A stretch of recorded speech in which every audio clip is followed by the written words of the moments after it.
Are you ready to dig deep into the mysteries of the past?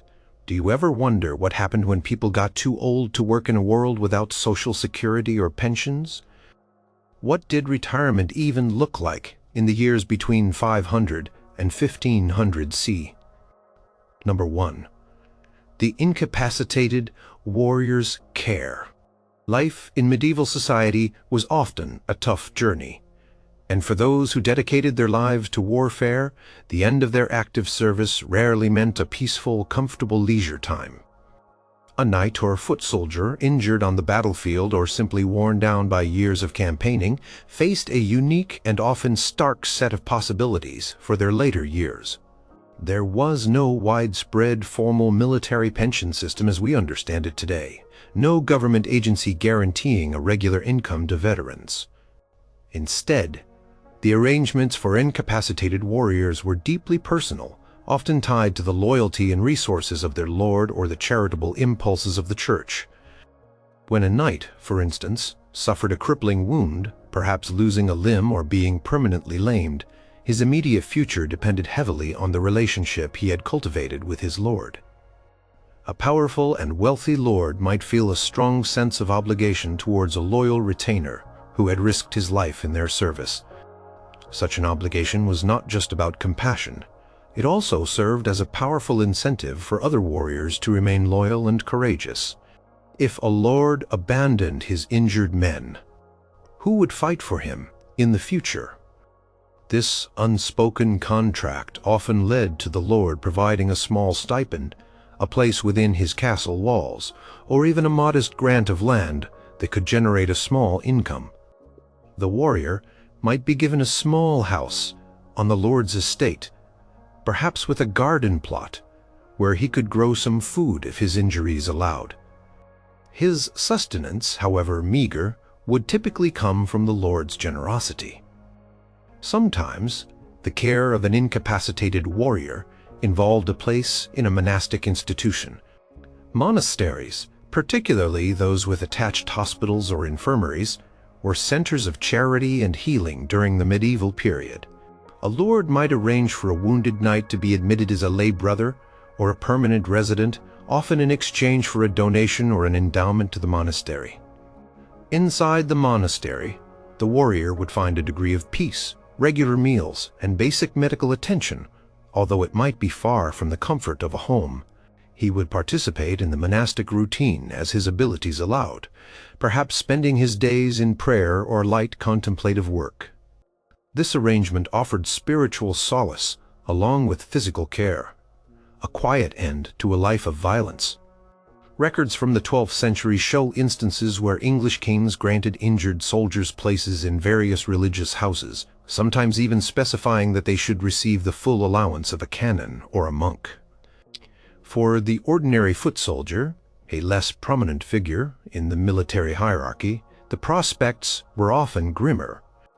Without the personal ties to a powerful lord or the wealth to secure a place in a monastery, an injured common soldier might find himself relying on the kindness of strangers or the limited resources of local communities. Some villages had almshouses, rudimentary shelters funded by local patrons or the church, which might offer a bed and a meal.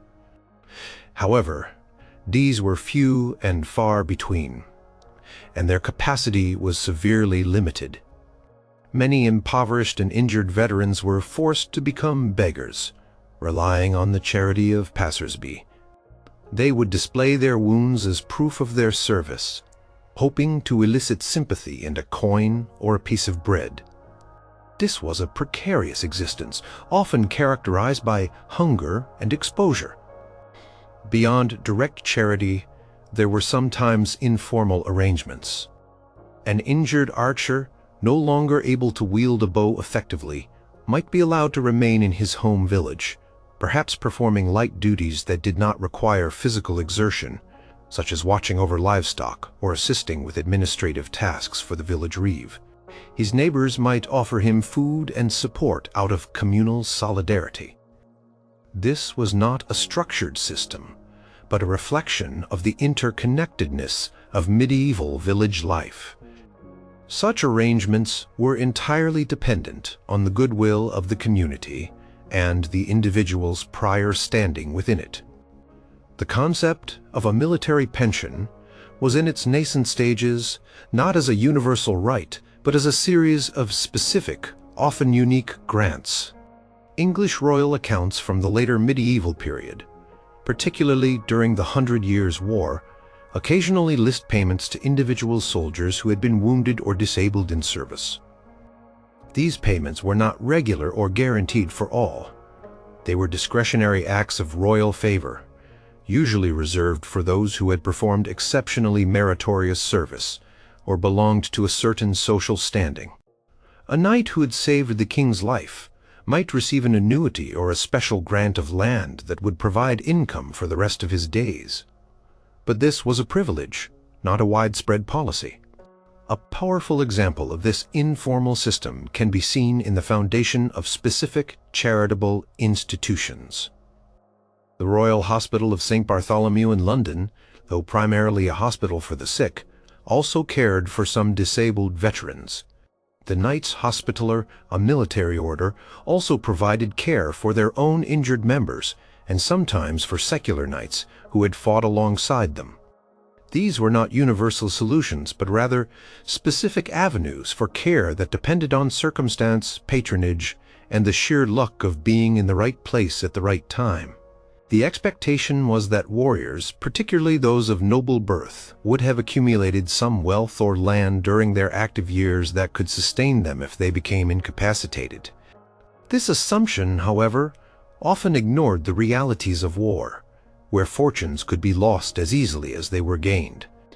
For many, particularly the foot soldiers drawn from the peasantry, the end of their fighting days, if accompanied by injury, meant a steep decline into poverty and dependence, relying on the tenuous thread of a lord's generosity or the fleeting charity of others.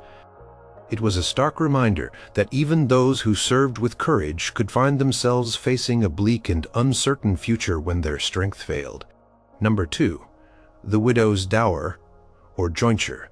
In medieval society, the death of a husband could be a catastrophic event for a woman, especially if she had no sons or if her family lacked power. However, legal customs and evolving practices provided some women with a critical lifeline that allowed them to maintain a degree of independence and even influence in their later years. This lifeline was often tied to the concepts of dower or jointure, which were legal provisions designed to secure a widow's financial well-being after her husband's passing. These arrangements were not retirement in the sense of stopping work for leisure, but rather a formal structure for living a life outside the direct control of a husband, often involving managing property or income. Dower was a common law right across many medieval European regions. It typically guaranteed a widow the right to use 1/3 of her deceased husband's lands for the duration of her life. This was not outright ownership. She could not sell the land or dispose of it in her will.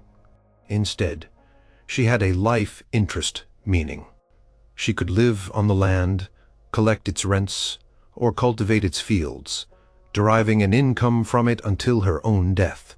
Upon her passing, the land would then revert to her husband's heirs, usually his eldest son.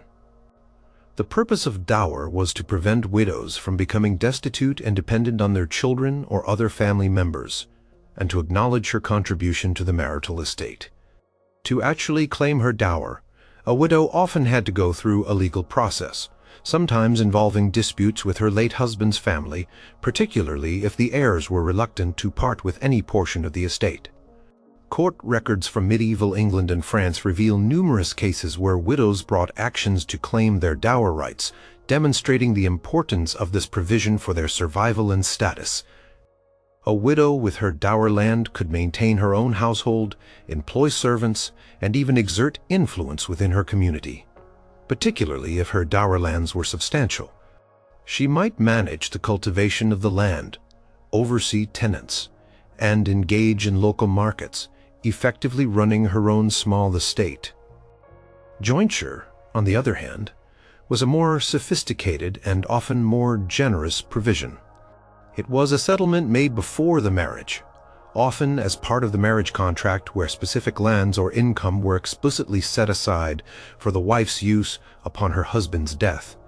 Unlike dower, jointure lands were typically owned by the wife outright, or at least provided a more secure and specific income. The advantage of jointure was that it avoided the potential legal disputes over dower after the husband's death, as the terms were already agreed upon. It also allowed families to plan for the future, ensuring a widow's security without disrupting the inheritance of the primary heir. A common form of jointure involved the husband settling a piece of land on his wife and himself jointly, so that if he died, she would continue to hold it for her lifetime. Wealthy widows, especially those with substantial dower or jointure estates, could wield considerable economic power. They might manage large households, oversee numerous tenants, engage in trade, and even act as patrons of the arts or local charities.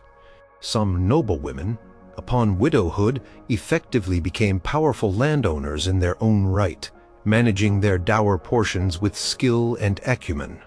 For example, Eleanor of Aquitaine, one of the most powerful women of the Middle Ages, retained vast lands and influence even after the deaths of her husbands. While her situation was exceptional due to her royal status, it illustrates the potential for a widow to maintain power and autonomy through her inherited rights. However, the reality for many widows was often less secure. If a husband had little land or wealth, the dower portion, even if granted, might be insufficient to provide a comfortable living. Poorer women, whose husbands were peasants or artisans, often had no formal dower rights over land, or only very limited ones. Their retirement might mean a rapid decline into poverty, relying on their adult children or communal charity. A peasant widow might continue to work her husband's strips of land, often with the help of her children, or might be forced to leave the village altogether if she could not sustain herself. Furthermore, remarrying often meant relinquishing dower rights, as the new husband was expected to provide for her.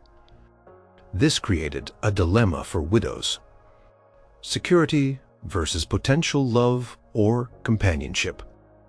Some widows, particularly those with valuable dower or jointure, were highly sought after as marriage partners, as their wealth could significantly enhance the standing of a new husband. This gave them a degree of agency in choosing a new partner, or in choosing to remain unmarried and retain control over their inherited assets. The provisions of dower and jointure highlight a particular aspect of medieval society's approach to post-productive life for women. While not a universal safety net, and certainly not about leisure, these legal frameworks recognized the economic vulnerability of widows and provided a structured, albeit sometimes contested, means for them to sustain themselves and maintain a place within the social hierarchy. It was a practical legal solution to a fundamental social challenge, ensuring that at least a portion of a woman's life after her husband's death could be lived with some measure of independence. Number 3. The respected village elder's advisory role. In medieval villages, where formal institutions were scarce and life revolved around agricultural cycles and community bonds, age often brought with it a distinct form of retirement that was less about stopping work and more about a shift in roles. This was the transition to becoming a respected village elder, a figure whose value derived not from physical labor but from accumulated wisdom, memory, and experience. This wasn't a formal title with a salary, but a deeply ingrained social status that provided a secure, if informal place within the community for a person's later years. As individuals aged, their physical strength might diminish, making them less capable of the strenuous demands of plowing, harvesting, or building. However, their minds often remained sharp, filled with a lifetime of practical knowledge. They had witnessed generations of harvests, understood the subtle signs of weather patterns, remembered the boundaries of land plots for decades, and knew the lineage and history of every family in the village. This deep reservoir of local knowledge was invaluable in a society that relied heavily on oral tradition and collective memory for its functioning. There were no detailed maps or comprehensive historical records readily available to everyone. The village elder, often a man or woman who had lived a full life, raised a family, and perhaps held minor offices like reeve or hayward in their younger days, would find themselves increasingly consulted by younger villagers. A farmer might seek advice on when to plant a particular crop, based on the elder's recollection of past weather patterns and soil conditions. Neighbors in a dispute over a property line might turn to an elder who remembered where the boundary stones were placed 3 generations ago. The elder might be asked to mediate small conflicts, drawing on their long-standing relationships and understanding of local customs.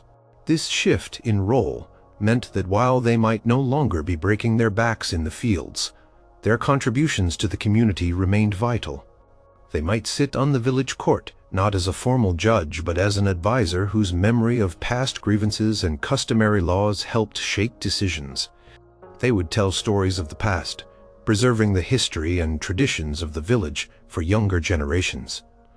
Grandparents, in particular, often took on significant roles in childcare and the informal education of children, passing on skills, morals, and community values. The respect afforded to elders was not just about their knowledge, it was also about their moral authority. They had lived through many seasons of good times and bad, endured hardships, and seen the consequences of various actions. Their longevity itself was seen as a sign of resilience and perhaps divine favor lending weight to their words. Younger members of the community, while often managing the physical labor, would defer to the elders in matters of judgment and tradition. This informal system provided a form of social security for the elderly. While they might not be earning income in the same way, their continued social utility meant that they were cared for by their families and the wider community. A family would ensure their elder members had food and shelter, not just out of love, but out of a recognition of their ongoing value to the collective. Examples of this can be found in manorial court records, where older villagers are frequently called upon to provide testimony about historical land rights or ancient customs.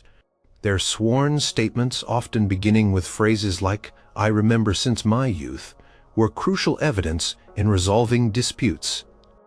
This illustrates the legal and practical importance of their long memories. They were living archives, critical for maintaining order and continuity in a pre-literate or semi-literate society. This retirement was not a period of detachment from community life. Instead, it was an integration of the elder into the social fabric in a different, equally crucial capacity. They continued to be central figures in family gatherings, religious ceremonies, and seasonal festivities. Their wisdom and presence provided stability and a link to the past, reminding everyone of who they were and where they came from. It was a communal understanding that while the body might weaken with age, the mind, especially one filled with lived experience, became even more valuable. The elders' continued presence served as a foundation for the village's identity and its future. Number 4. The royal or noble grant of land or annuity. For those who reached the highest echelons of medieval society through military service, administrative prowess, or close personal connection to a monarch or powerful magnate, retirement could manifest as a formal, tangible reward. A grant of land or a regular annuity. This was not a universal provision, but a highly selective privilege, signifying exceptional service and loyalty. Such grants often allowed the recipient to live out their days in considerable comfort and dignity, far removed from the struggles of the common populace. A royal or noble grant typically emerged from a lord's desire to reward long and distinguished service, especially from individuals who had played crucial roles in military campaigns, diplomatic missions, or the administration of vast territories. A knight who had fought bravely through many wars, a chancellor who had skillfully managed the kingdom's finances for decades, or a trusted advisor who had provided wise counsel, might find themselves recipients of such patronage. The grants were often written down in charters or letters patent, making them official and legally binding. One common form of such a grant was an income from specific royal or noble lands. Instead of outright ownership, the recipient might be given the right to collect the rents or profits from a particular village or estate for the rest of their life. This provided a steady and often substantial income without requiring the recipient to manage the land directly, although they might choose to do so. For example, a former seneschal or royal steward might be granted the revenues from a manor in a peaceful part of the kingdom, allowing him to retire there and live off its proceeds. This was distinct from a landed knight who inherited his estates. Another form was a monetary annuity, a fixed sum of money paid regularly from the royal treasury or a lord's personal coffers. These annuities could be quite generous, providing the recipient with enough funds to maintain a comfortable household, purchase goods, and even employ a small retinue of servants. The payments might be tied to specific sources of revenue, like the tolls from a bridge or the customs duties from a port, ensuring their consistency. Such annuities were often preferred by those who did not wish to be burdened with land management, or who preferred the flexibility of cash. These grants were not just financial provisions, they were also symbols of status and honor. Receiving a royal grant underscored the recipient's importance to the crown or the powerful lord. It elevated their standing in society, often accompanying a title or the right to bear certain arms. This meant that even in their later years, these individuals continued to hold a respected position, often still advising their former patrons or participating in ceremonial events. Their homes, if they acquired one through the grant, would reflect their elevated status, a testament to their life of service. An interesting example can be seen in the grants made by English kings, such as Edward III, to veterans of the 100 Years' War. While not widespread, some exceptionally valorous knights or captains received lands or pensions that allowed them to live in retirement. These grants were meant not only as a reward but also as an inspiration for others to serve diligently.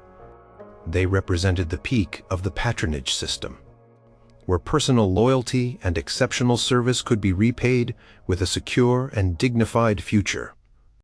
However, the security of such grants was sometimes tied to the fortunes of the grantor. If a king or a powerful lord fell from power, or if their lands were confiscated during political turmoil, the grants they had made could become null and void. This meant that even the most favored individuals could face uncertainty if the political landscape shifted dramatically. Yet, for the most part, these grants represented one of the most stable and comfortable forms of retirement available in medieval society, reserved for those who had truly distinguished themselves in the service of the powerful. It was a clear demonstration that for the elite, loyalty and capability could indeed pave the way for a secure life after active duty. Number 5. The trusted elder servant with diminished duties. For many individuals in medieval society, particularly those who spent their entire adult lives in service to a noble family or a wealthy merchant, retirement did not involve leaving their employer's household. Instead, it meant a shift in responsibilities, a lessening of the most demanding tasks, and a guaranteed place within the household for the remainder of their days.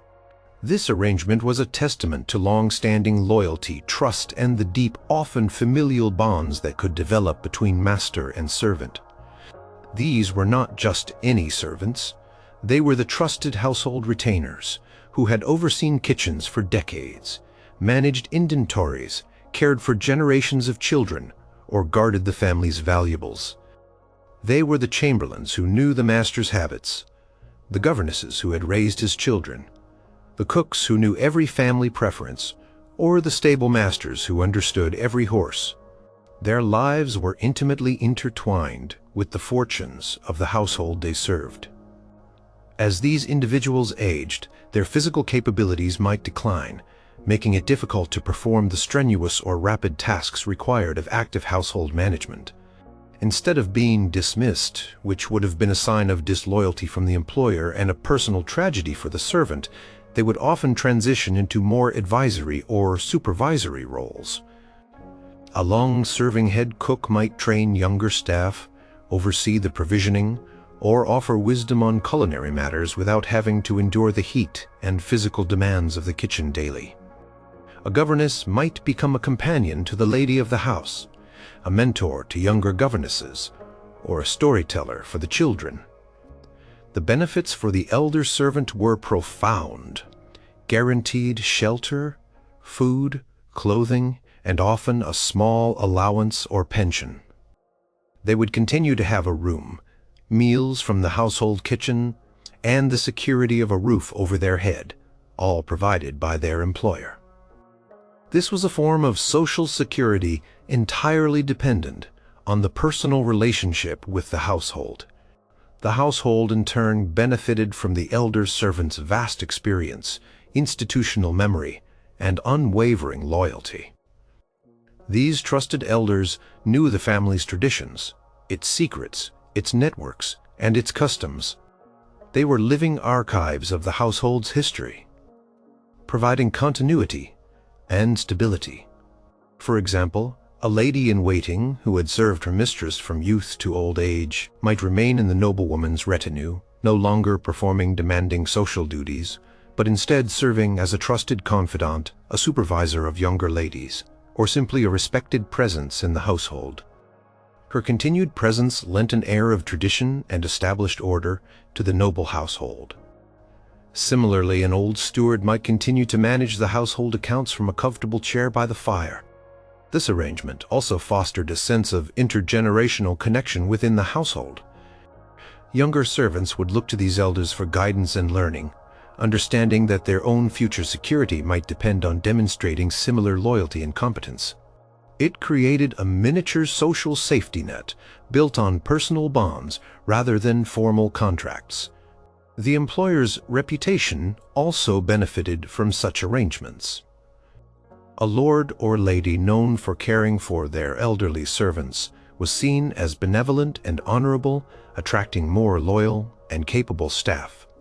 While this form of retirement might not involve leisure as we understand it, it offered a dignified and secure end to a life of service. The elder servant remained a valued member of a community, contributing their wisdom and experience rather than being cast out or reduced to poverty. It underscored the reciprocal nature of loyalty and responsibility that characterized many medieval households, where the bonds between master and servant extended beyond mere employment to encompass a lifetime of shared experiences. Number 6. Seeking charity and public alms. For the vast majority of people in medieval society, particularly those without land, family connections, or a powerful patron, old age often led to a precarious existence, forcing them to rely on charity and public alms. This was not a chosen path, but a stark reality for the impoverished, the infirm, and the unlucky who could no longer work. It represented the least desirable and most vulnerable form of retirement, offering only a fragile safety net. The primary source of organized charity during the Middle Ages was the church. Monasteries, convents, and cathedrals often maintained almshouses, rudimentary shelters that provided basic food and lodging for a limited number of the poor, sick, and elderly. These hospitals were not medical facilities in the modern sense, but places of hospitality and care.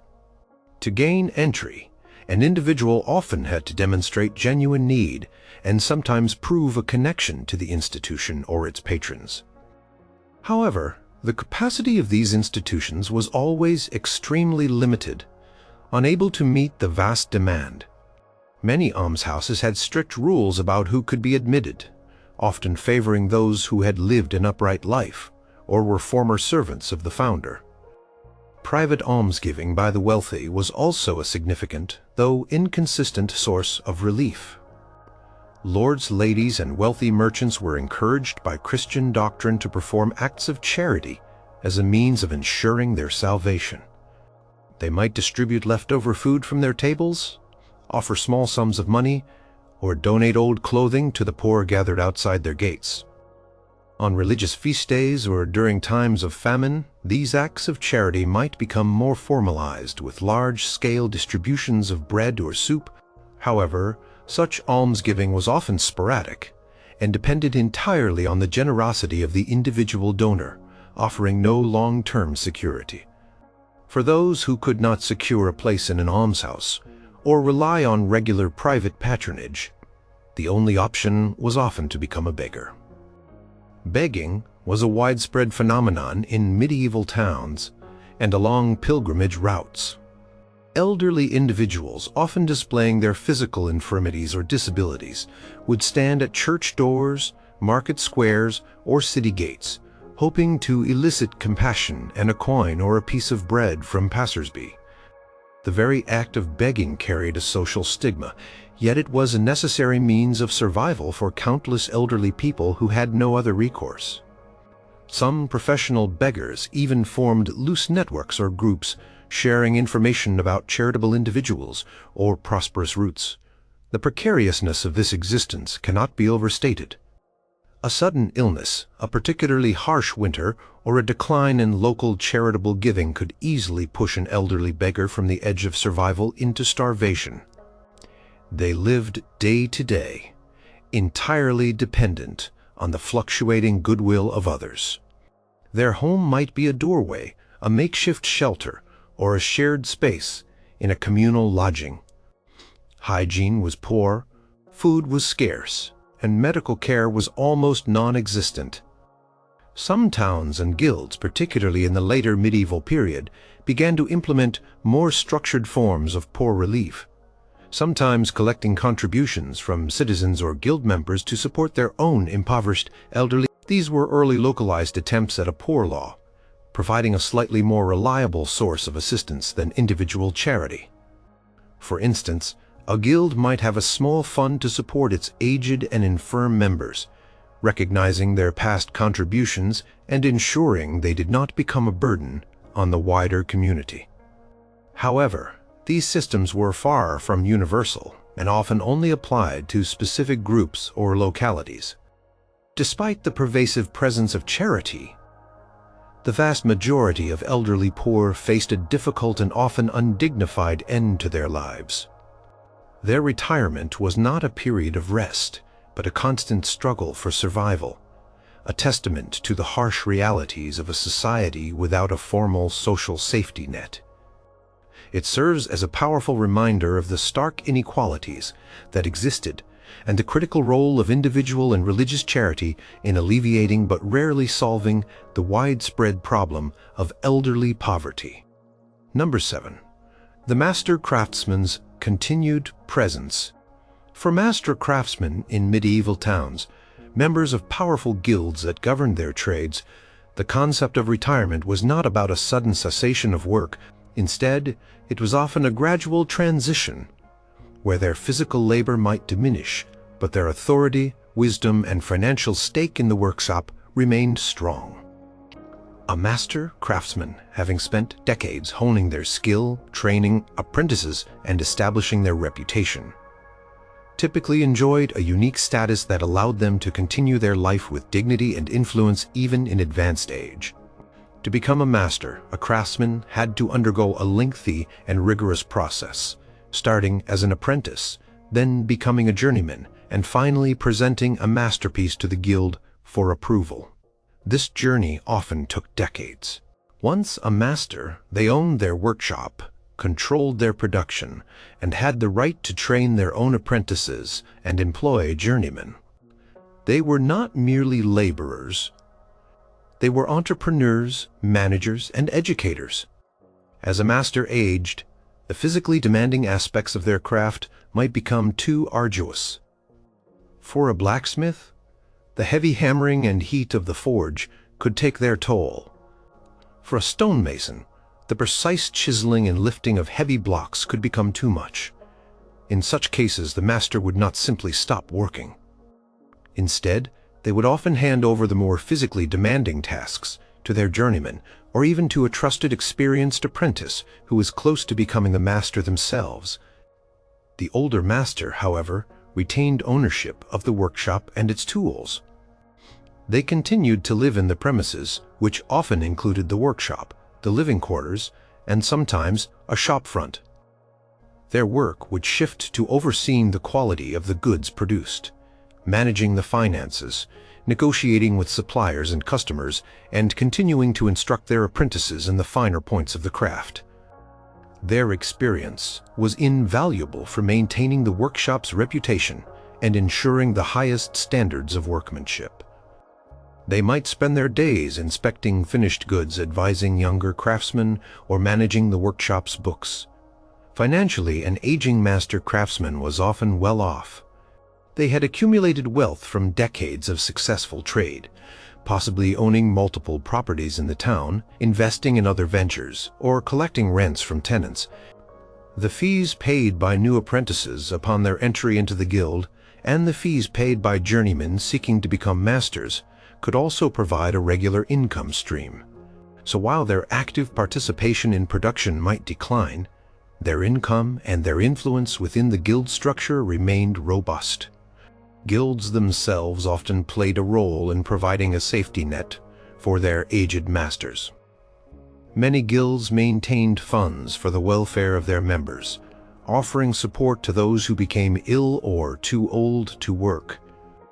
This was a form of mutual aid, ensuring that a respected master who had contributed to the guild's prestige and wealth would not fall into destitution.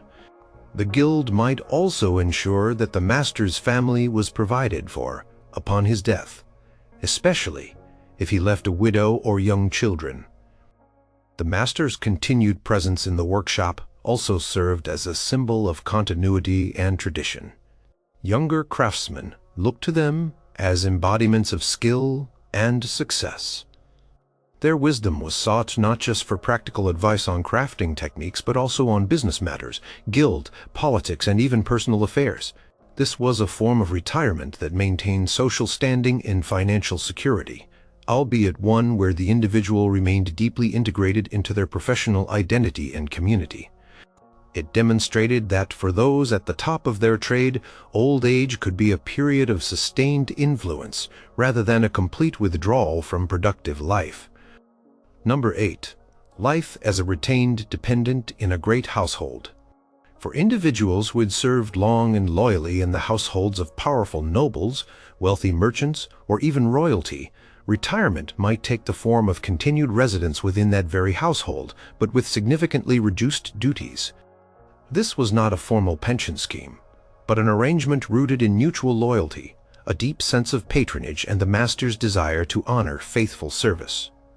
Such a position provided security, status, and a comfortable existence, often in exchange for light duties or simply the esteemed presence of the elder dependent.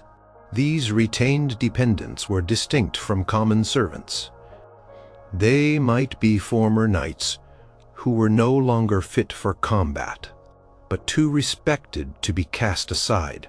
They could be distant, impoverished relatives of the noble family, or even former tutors, chaplains, or administrators who had rendered invaluable service over many decades. Their presence reflected well on the lord or lady, showing their generosity and their appreciation for lifelong fealty. The typical arrangement involved providing the dependent with food, lodging, and sometimes an allowance for clothing or personal expenses. They would have a designated room or set of chambers within the castle or manor house, meals from the lord's kitchen, and access to the household's resources. Their days might be spent in quiet contemplation, reading or engaging in light tasks that suited their age and declining physical capabilities. A former knight might advise on military matters or train young squires in courtly etiquette without having to don armor or ride into battle. A former administrator might help with letter writing or record keeping, using their vast experience without bearing the full burden of management. The value of these retained dependents to the household extended beyond any light duties they might perform. Their long history with the family, Their knowledge of its traditions and their personal loyalty contributed to the prestige and continuity of the noble lineage. They were living symbols of the family's established power and its deep roots. They might also serve as trusted advisors to younger generations of the family, sharing wisdom gained from decades of observation and experience. Their counsel, often impartial, could be invaluable in navigating complex social or political landscapes. An example of this might be an old trusted steward who, after years of managing a vast estate, might be given a comfortable suite of rooms and continue to oversee some specific, less demanding aspects of the household, such as the cellar or the wardrobe. Or a lady who had served as a governess to several generations of children within a noble family might be kept on as a respected companion to the current lady of the house, offering advice on child-rearing or household management. These individuals were often seen as part of the extended family, sharing meals at the Lord's table and participating in household rituals and festivities. This form of retirement was not accessible to everyone. It depended entirely on the benevolence and wealth of the patron and the depth of the personal bond established over years of service. For those fortunate enough to secure such a position, it offered a secure, dignified, and socially integrated end to their lives, avoiding the destitution that often faced the elderly in medieval society. It highlighted the strength of personal patronage networks and the value placed on loyalty and long-term service within the powerful households of the era. Number 9. Retreat to a monastery or convent. For many in medieval society, particularly those of noble or wealthy merchant families, the later years of life offered a distinct form of retirement that blended spiritual devotion with practical security. Entering a monastery or convent, this was a path chosen by individuals who sought peace, solitude, and a structured life of prayer and contemplation, often in exchange for a significant donation or endowment to the religious house. Entering a monastic community in old age was not always a purely spiritual decision. While genuine piety certainly played a role, it also served as a highly practical solution for securing one's future. For widows, for example, a convent could offer a safe and respected haven, especially if they lacked sufficient dower or jointure, or if they wished to avoid the pressures of remarriage. For elderly men, a monastery provided a refuge from the burdens of managing estates or continuing a secular career, particularly if their heirs were established. To be accepted into a monastery or convent in old age, a person typically had to make a substantial financial contribution.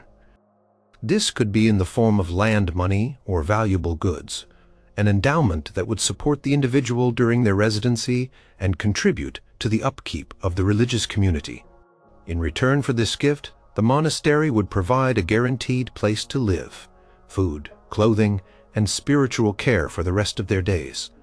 This arrangement was often formalized in a karate, a contract outlining the specific provisions the individual would receive. Within the cloistered walls, the life of an elderly monastic was governed by a strict routine of prayer, work, and study.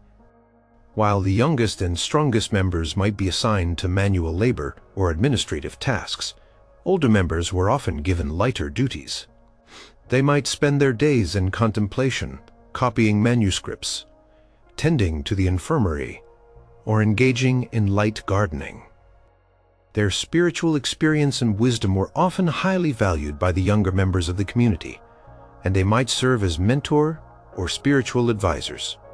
The security offered by monastic life was considerable.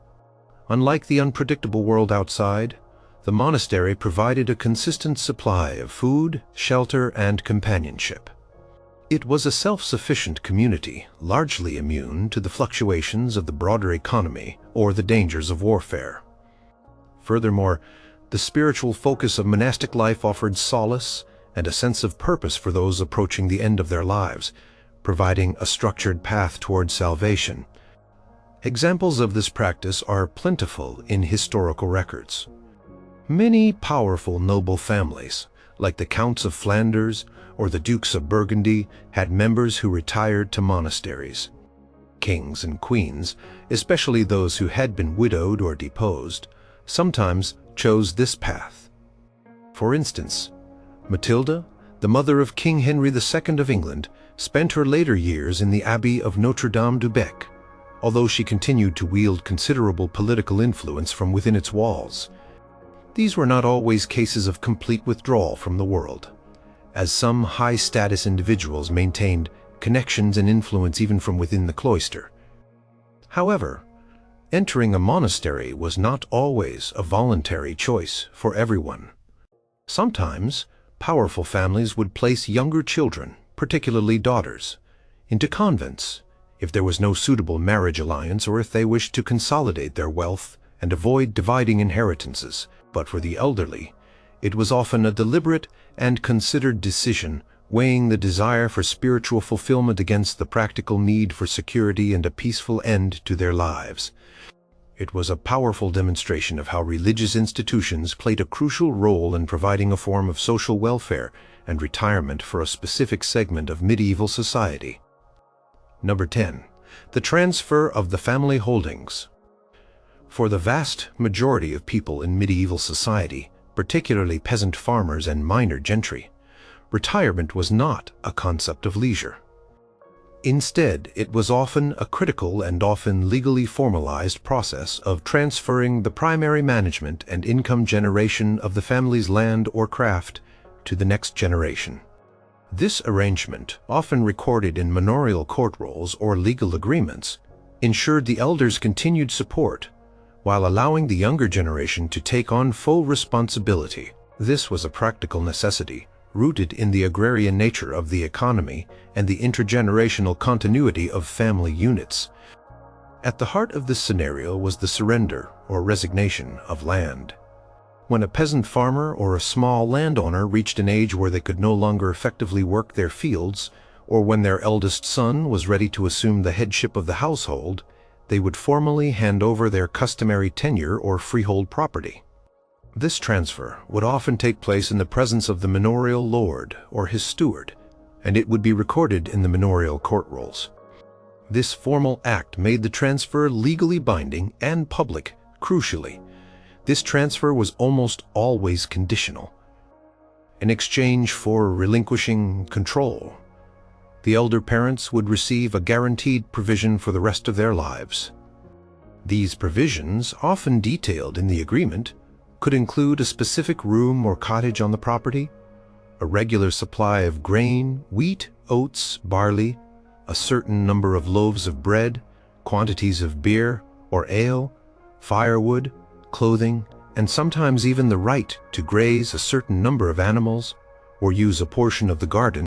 The younger generation, typically the eldest son and his wife, would be legally obligated to provide these provisions, often under penalty of losing the land if they failed to do so. These agreements, often referred to as corrides, when more formally structured, or simply as maintenance agreements for peasants, were vital for the elders' security.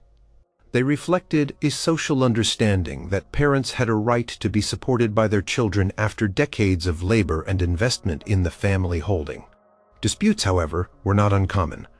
Manorial court records are filled with cases where elderly parents sued their children for failing to provide the promised provisions, illustrating the challenges and tensions inherent in these arrangements. These disputes often highlighted the fine line between filial duty and the economic realities of a peasant household. For minor gentry families, the process was similar, but on a larger scale. The head of the household would typically convey the estate to his eldest son, reserving for himself and his wife a jointure or a specific portion of the estate's income, along with the right to live in a designated part of the manor house. This ensured the continuity of the family line and the estate's management, while providing for the parents in their old age. The older generation might still retain a degree of oversight or advisory capacity, particularly if they had long experience in managing the land or local affairs. The practicalities of this retirement meant that the elders remained deeply integrated into the family unit. They would still live in the same house or a neighboring one, participating in family life even if their physical labor was minimal. Grandparents often played crucial roles in childcare and the informal education of their grandchildren, passing on skills, stories, and family history. Their wisdom and experience, particularly in agricultural matters, continued to be valued even if they were no longer tilling the fields themselves. This system was fundamental to the survival of families in a period without state-provided social security. It was based on a reciprocal agreement. The elders provided the land, tool, and years of labor to establish the holding, and in return, the younger generation provided their care and sustenance in old age. While it might not sound like a luxurious retirement, it was a practical, essential, and common arrangement that allowed the elderly to live out their lives with a degree of security and dignity grounded in the very land and family they had nurtured for decades.